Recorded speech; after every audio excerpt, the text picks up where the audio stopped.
New at 6, it's a law that has been in place in the state of Ohio since 1999. Still, though, it's a law that many either choose to ignore or don't know about. Tonight, 10 TV's Bryant Somerville shows you the face of a man who serves as a reminder to slow down and move over.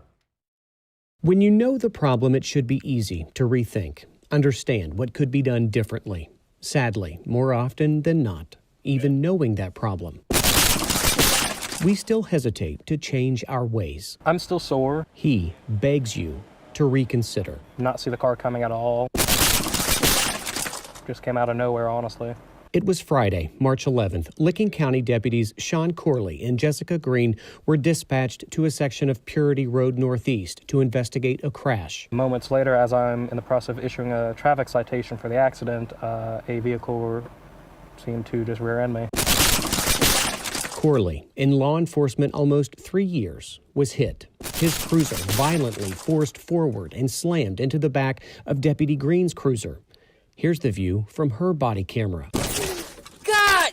Oh! Both were treated and released from the hospital. Sheriff Randy Thorpe says 20-year-old Raymond Snyder was driving the car that hit Corley, and that the Ohio State Highway Patrol has charged him with OVI and aggravated vehicular assault. Less than a week later, I like to be out here serving the community. Deputy Corley is back on the job, only now he's a mouthpiece for that problem. It's simple. You got to move over and slow down when you see emergency vehicles on the side of the road.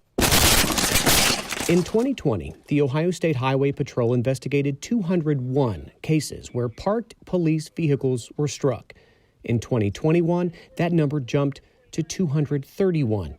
In both years, those suspected of OVI make up about 20% of those crashes. With it being a headline as it is, people should realize by now it should just be a common courtesy at that point. More than common courtesy, it's the law, and it has been one in the state of Ohio more than 20 years. At the end of the day, when I do a traffic stop for that same reason, people say, oh, I didn't know.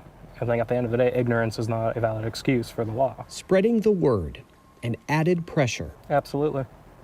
That, without hesitation, he says, does not take away. Absolutely not. His desire. I've always wanted to serve the public. It's something I've always wanted to do. To help solve all his community's problems. In Licking County, Bryant Somerville, 10 TV News. Now, Deputy Green still has not returned to work due to her injuries. The Ohio State Highway Patrol still investigating.